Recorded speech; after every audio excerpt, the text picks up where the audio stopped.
lagi di IQ Jongko.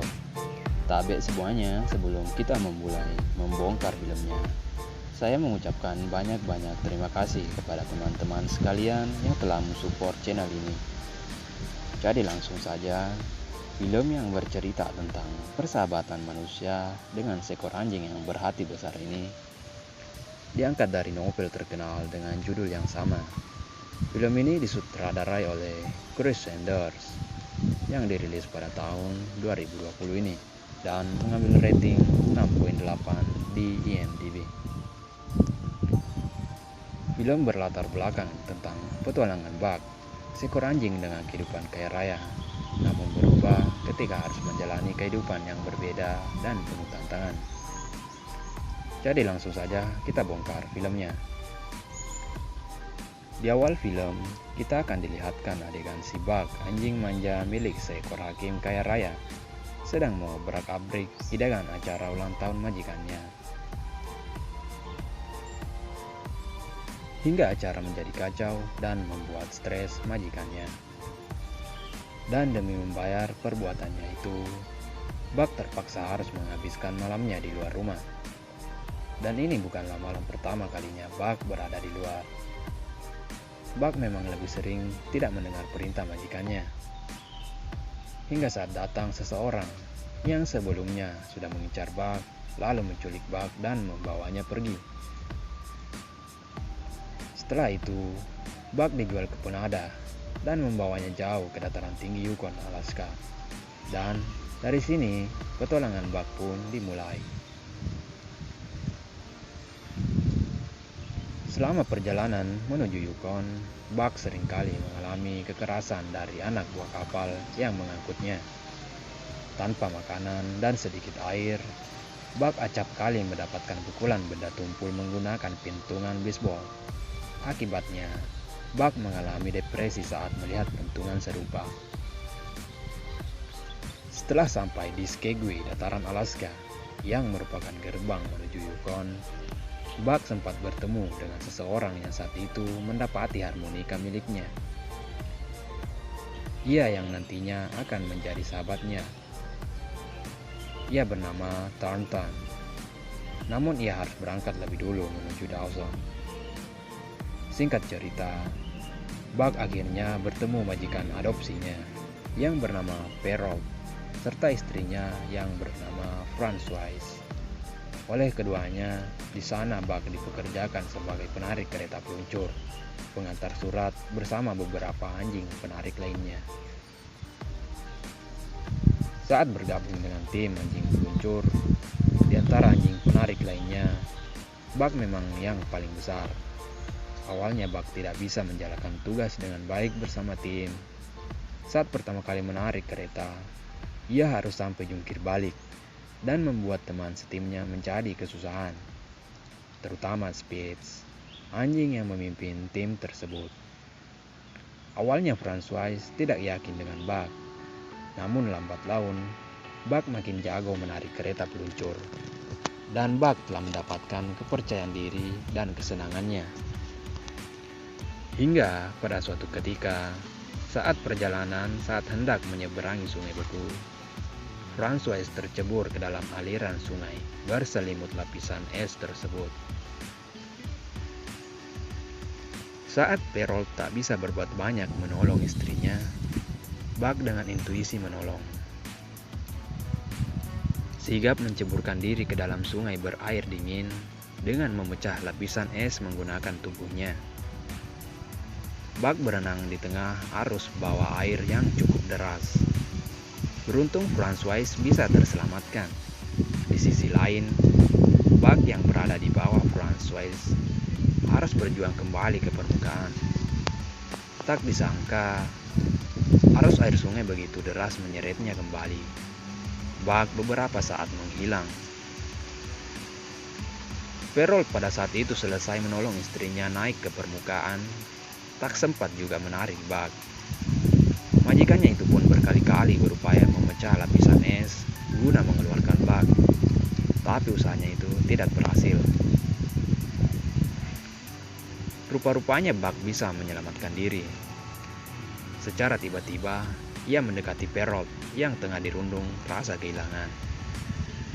Atas keberhasilan Buck menyelamatkan nyawa Francois, yang awalnya biasa, kini menaruh simpati kepada Buck. Rasa simpati yang diberikan pasangan majikan berbuah iri anjing Spitz, si anjing Alaska itu. Spitz kemudian mengajak Buck berduel 1 lawan 1. Awalnya Buck selalu menghindar dari serangan Spitz dan tidak ingin menyerang. Hingga akhirnya Buck kalah hingga tak sadarkan diri. Kendati tak sadarkan diri, kawanan anjing lain yang menaruh hormat pada Buck pun menyemangatinya. Selama ini, teman-teman mengenal Buck sebagai seekor anjing berhati besar. Buck akhirnya bangkit, hingga perkelahian kembali terjadi sampai Spitz bisa dikalahkan. Karena malu, hingga akhirnya Spitz kemudian pergi meninggalkan tim.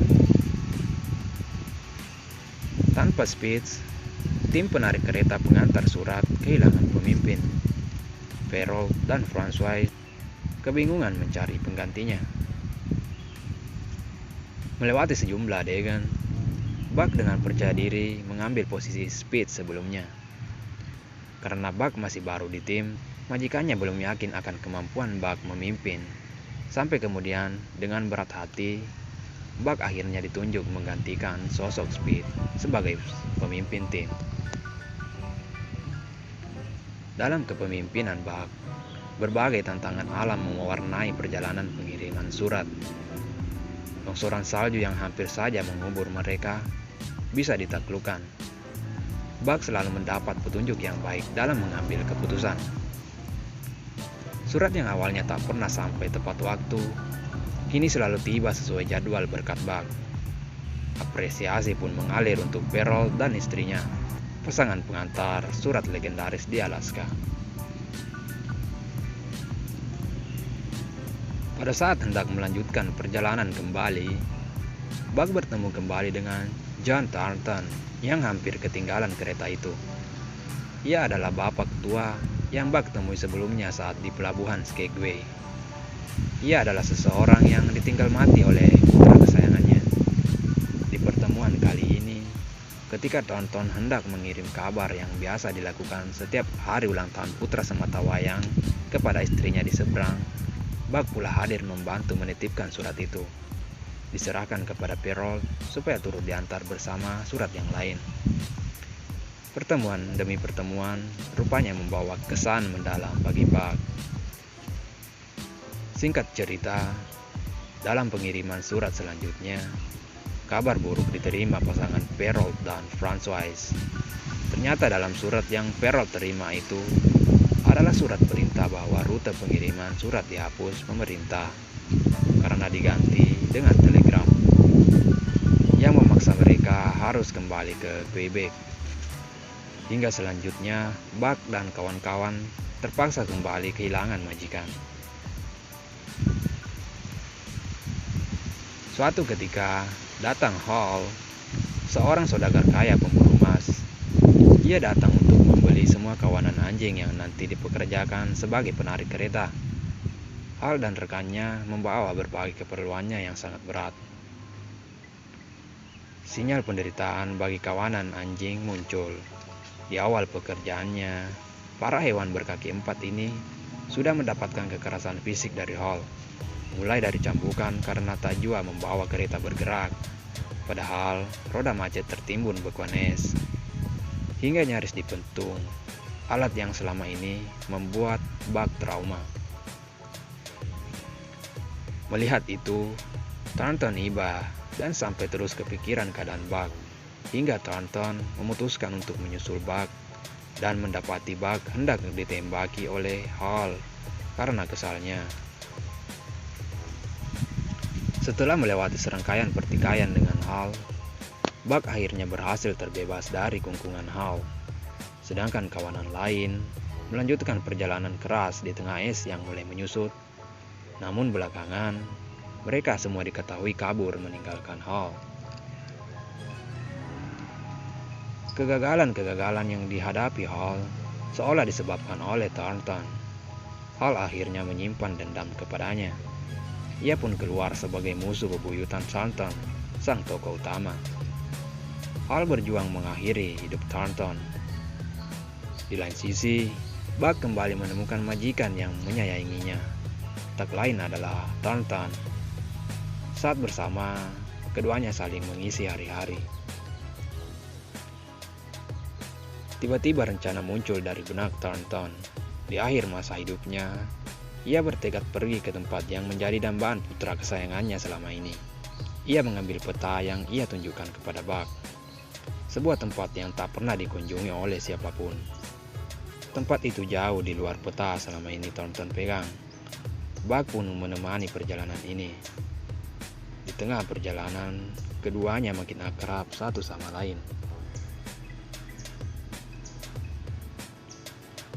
Ternyata, tempat yang dicita-citakan putra Thornton sangat indah.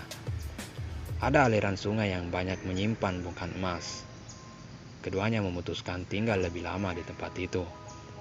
Tak hanya Thornton yang merasa menemukan kehidupan baru. Buck juga demikian. Hingga Buck jatuh cinta kepada salah satu keluarga serigala kutub di sana.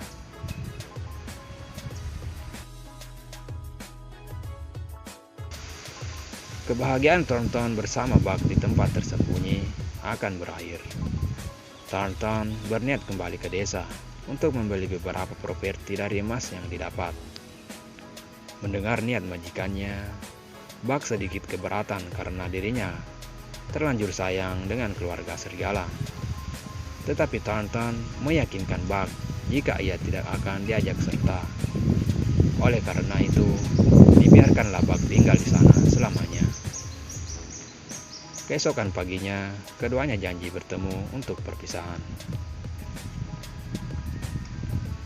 Malam terakhir di tempat itu diwarnai tragedi, dan menjadi malam terakhir bagi Thornton.